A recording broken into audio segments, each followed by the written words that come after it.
Creating reports. Generating a report.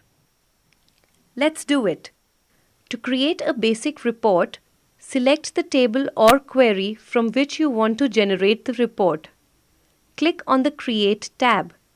Click on the Report button. A basic report will be generated. Saving the report. You can save your report by following these steps. Click on the Close button of the report window. You will be prompted to save your report with a name in Save As box. Enter a name for the report and click on the OK button. The report will be saved with the name given. Saving the report. Creating reports. Generating a report. Let's do it.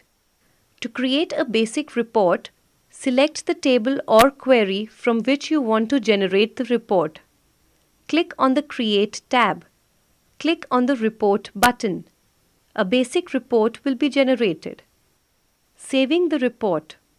You can save your report by following these steps. Click on the Close button of the report window. You will be prompted to save your report with a name in Save As box.